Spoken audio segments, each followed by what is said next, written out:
Hey,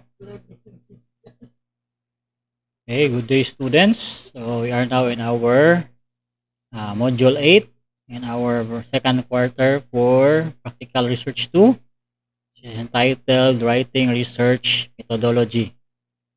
Okay, so in this topic, we are now ready to write our chapter 2. So in each part, so in this module, so you learn how to write different parts of chapter 2. Research design, research instrument, and other things. Okay, so let's go now to our competency. So our competency in this module is presents written research methodology. Okay, so this is in chapter 2.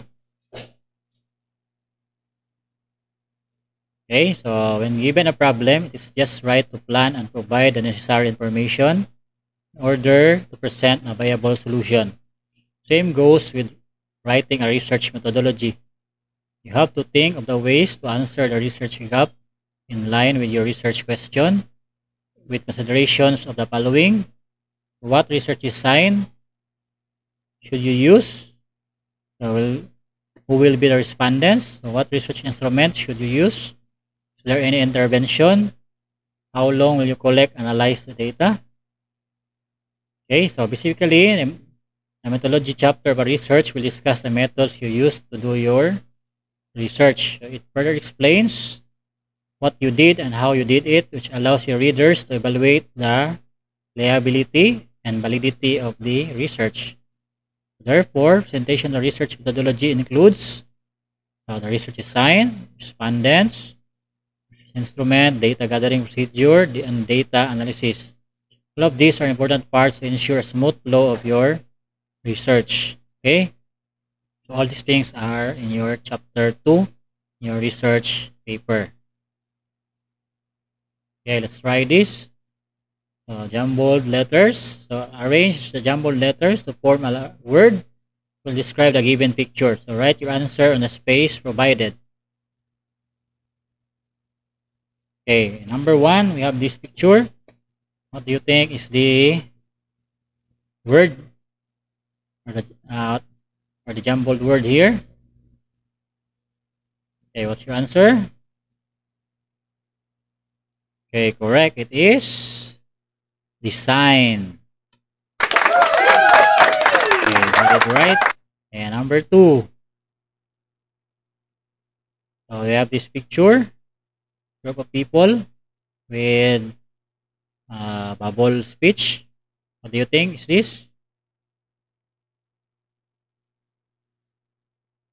Okay, the correct answer is respondent. Okay, go to number three. We have this form here. What do you think is this? Okay, correct. It is questionnaire. Okay, number four. So what do you think is this picture?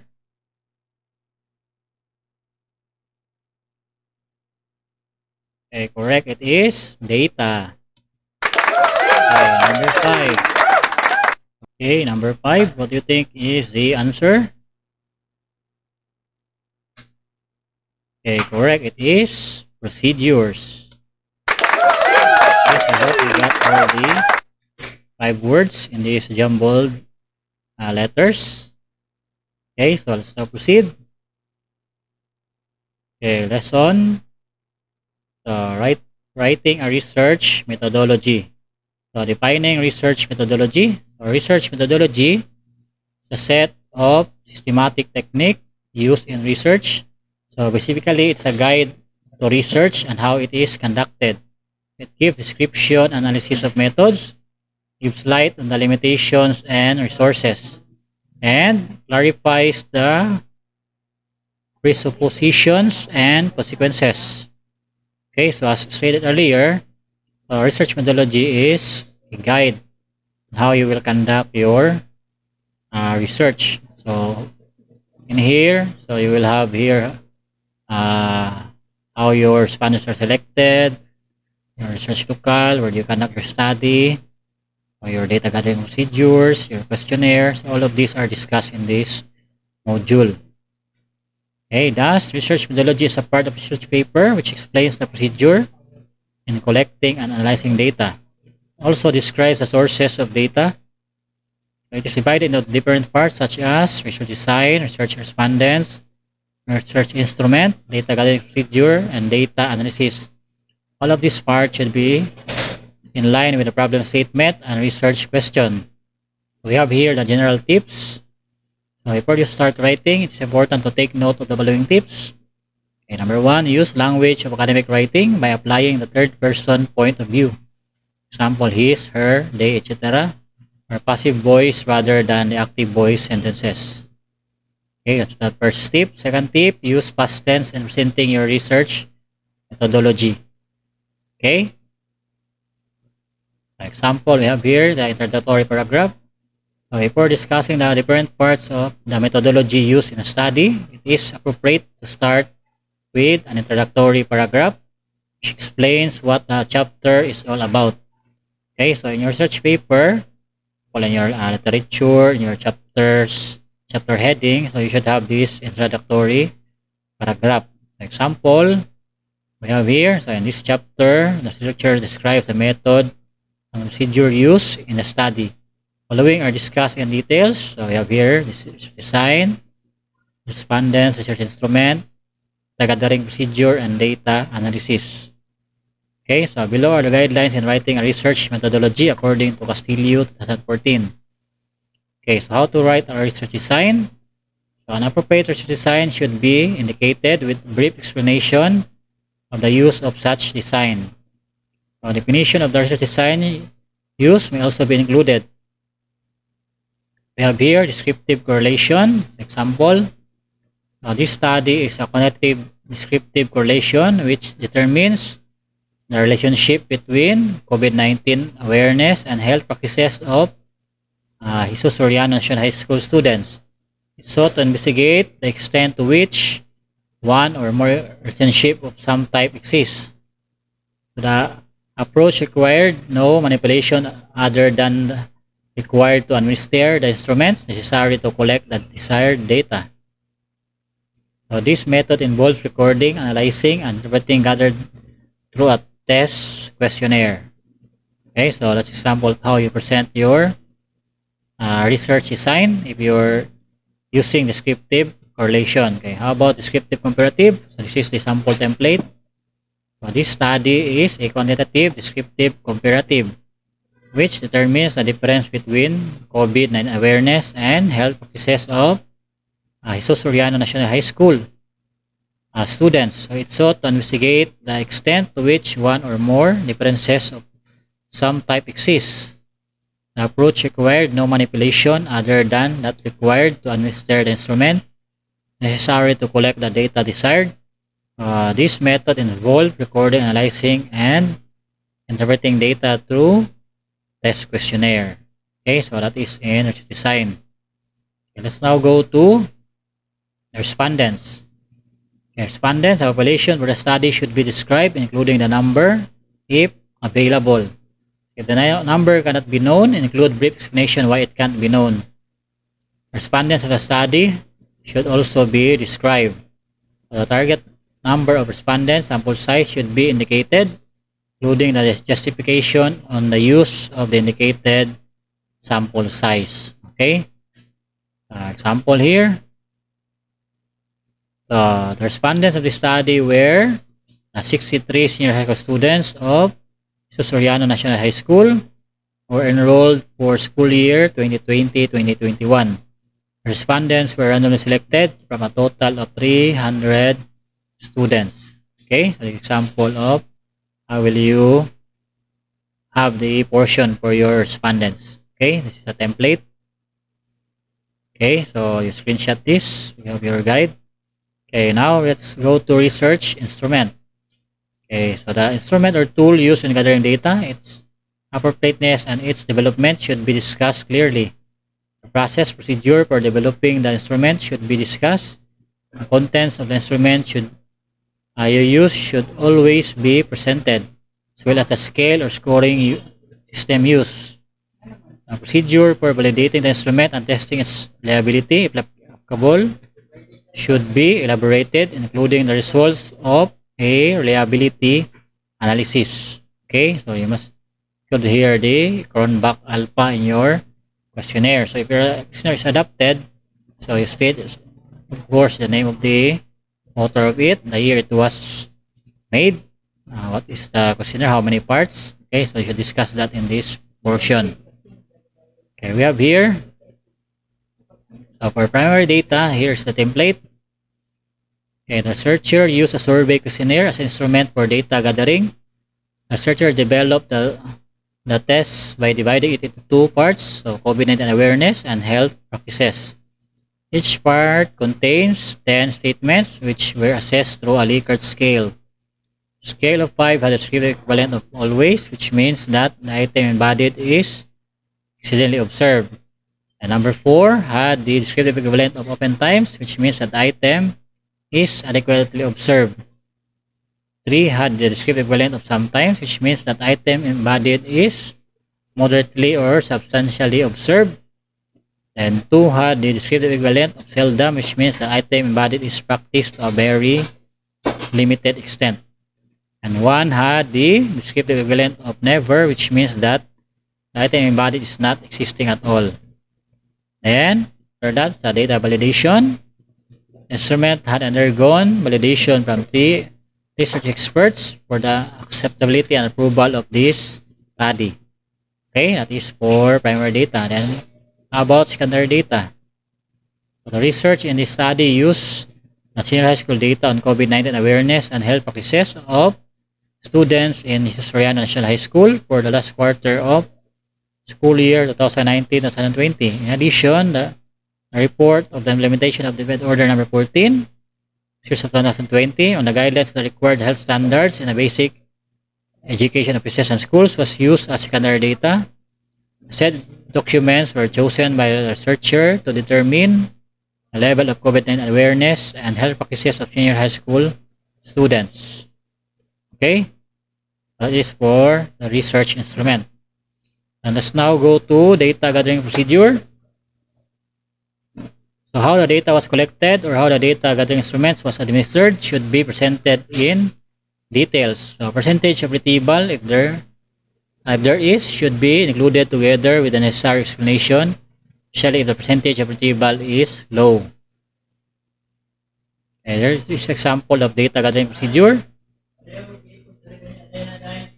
Okay, the following steps were done in the conduct of the research study. So number 1, seeking permission to conduct a study. The researchers made a letter addressed to the principal of J.J. Soriano National High School, so noted by the thesis advisor. Number 2, the preparation of the questionnaire. So A, the test questionnaire. The researcher developed a survey questionnaire to measure the students' COVID-19 awareness and health practices. And B, content validity of the test. The instruments were validated by 3 experts of J.J. Soriano National High School. The evaluation sheet contains of the following criteria: focus on the study cohesiveness, meet the needs of the learners, inclusive items, correlation, comprehensible input, and aims of the study. Okay, suggestions and comments given by evaluators serve as the basis for the revision and refinement of the test. Okay. And for test administration, retrieval, and recording, so primary data, the administration of research instrument to be identified. Respondents was personally done by the researcher, followed by the retrieval of a complete questionnaire. Afterwards is the recording of responses, and the data analysis was done using SPSS. And for secondary data, the researcher gathered the records or archives for tallying, analyzing, and interpreting. Confidentiality in using data was observed. Okay, so that is for data gathering procedure. Now let's go for data analysis.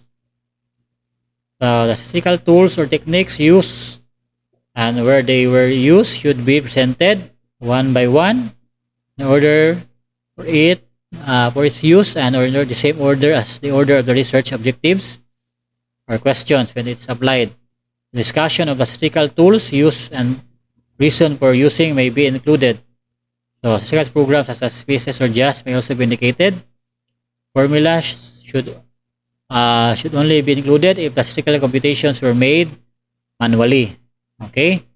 So in this part, I will state here all your statistical tools used, like the mean, SD, Pearson R, or the t-test, or the ANOVA. So you discuss here. So what is the use of each test, and what data did you use to solve. Okay. So you can use here the SPSS or JAS software, so to make your work faster. So make sure your computation will be included in your appendices. Okay.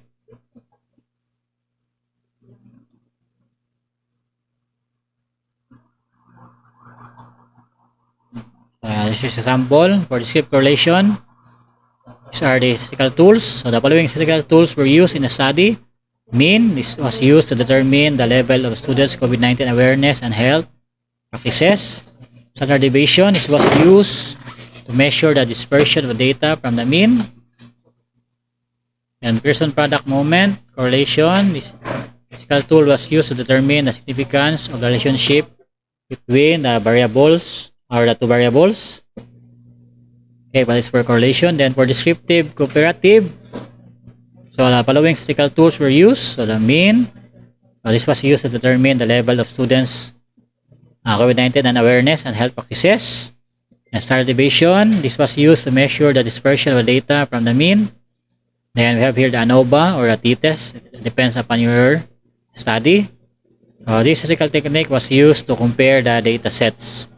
Okay, so that is for the data analysis. Okay, let's have this. Okay, let's try this. Let's do this. Instruction, sequencing, arrange the statements below and label each part to properly present a written research methodology. Write the number of proper sequence on the blank before each number. Research title, knowledge and attitude towards COVID-19 among health workers in Davao City. This example in that paragraph. You put the number here, example 1 or 2, which is the first. An example we have here, the 1. This chapter presented the different methods and information that was used in the research study. Number 2, it includes the research design, funded research instruments, and data gathering procedure. Okay, we have here number 1. What should be the correct sequence of this item here? So I will read here. So first here, the approach required no manipulation other than that required to administer the research instruments to collect the data, the desired data. Then this method involves recording, analyzing, and interpreting data gathering through the questionnaire. And here it's sought to investigate the extent to which one relationship of some type exists. And third, this study is cognitive correlation, which determines the relationship between knowledge and attitude towards COVID-19 health workers in Davao City.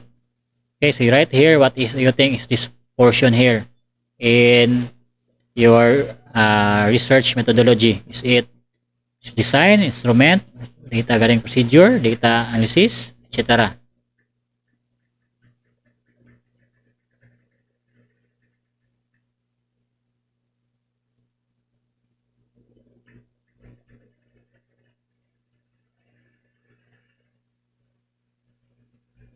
Okay, you have now your answer.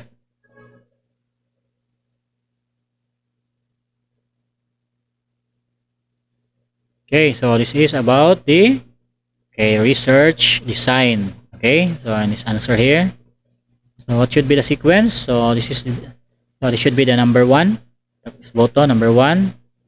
The number 2 should be the number 2. So this would be the number 2. And number 3 would be, so this is number 3.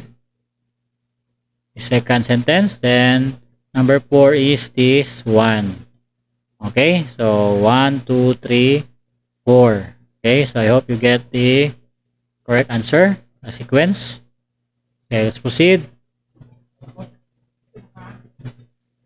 Okay, number 2, what do you think is this part in your methodology? So, you have here just 3 sentences. So, this is accordance to PAL et al. 2001, which state that a minimum of 20% may be required for smaller population. A study was participated by 60 respondents. The number selected from total of 21. Then the student formula was not used since there was less than 500 prospective respondents. Okay, what do you think is the correct sequence? And what part of this is in your research methodology?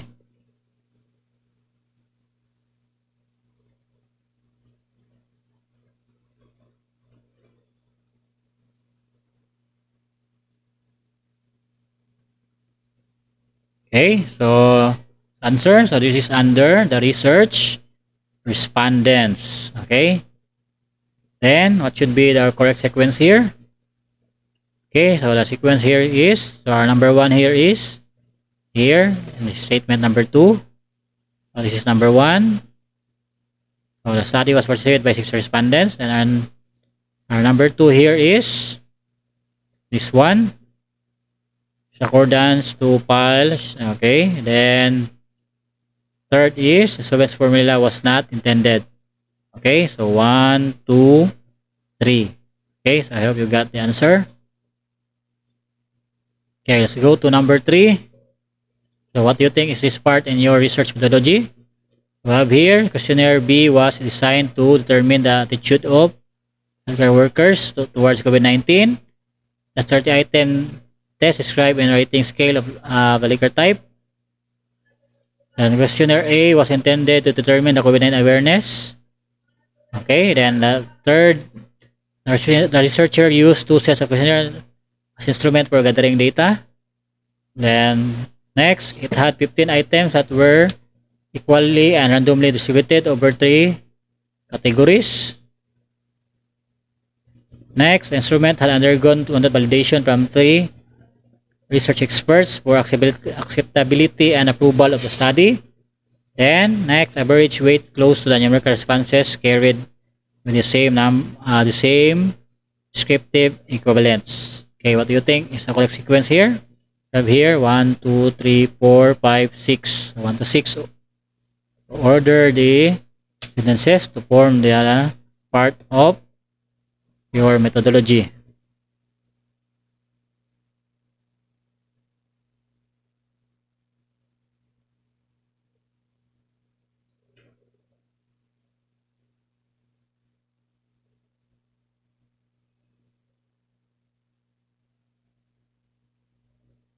Okay, so let's answer. So this is under research instruments. Okay, so this part is about research instrument. So it should be our correct sequence. So we'll start with, okay, what part of this sequence? So we have here okay, here. So this should be number 1. The researcher used 2 sets of questionnaires. Then number 2, what should be our next is, it is in, okay, this here. Questionnaire A was intended to determine the COVID-19 knowledge of health workers. The next would be this one. It had 15 items that were equally and randomly distributed over 3 categories. Okay, namely, okay. Then next one is here, questionnaire B was designed to determine the attitude of health workers. Okay, and after that, so we'll go now to here, average weight close to the numerical responses carried with the same item equivalence. And the last would be the instrument had undergone content validation from 3 research experts for acceptability and approval of the study. Okay, I hope you get the correct sequence. Okay, let's go to number 4. So what do you think is this part of your research methodology? We have here the sentences. So the research instrument was administered to identify respondents, which was personally done by the researcher. Then responses were recorded and data were computed using space software. And next, the researcher sought permission and endorsement from the Department of Health Regional Director. to conduct the study. Then next, the following steps were done to conduct the research study. Then next, the accomplished questionnaire were retrieved. Okay, what do you think is the correct sequence?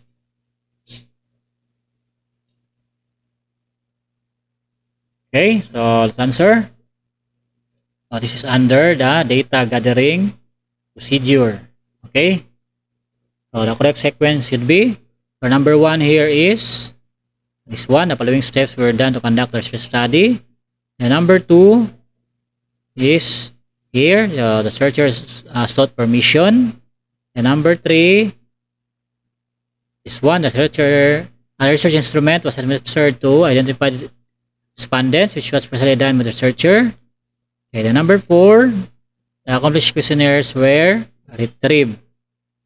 Then next, the last would be responses were recorded and data were computed using the SPSS software. Okay, so I hope you got the correct answer. Next, let's have last number 5. What do you think is this part of your research methodology? So here are the sentences. Person product moment correlation was used to determine the relationship between the two variables. Mean was used to determine the level of knowledge and attitude towards COVID-19 among healthcare workers in Davao City. The next, the following statistical tools were used in the study. The next, standard deviation was used to measure the dispersion of the data from the mean. Okay, what do you think is this part of your research methodology?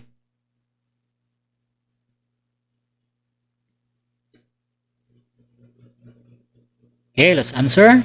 So this is under your data analysis. Okay.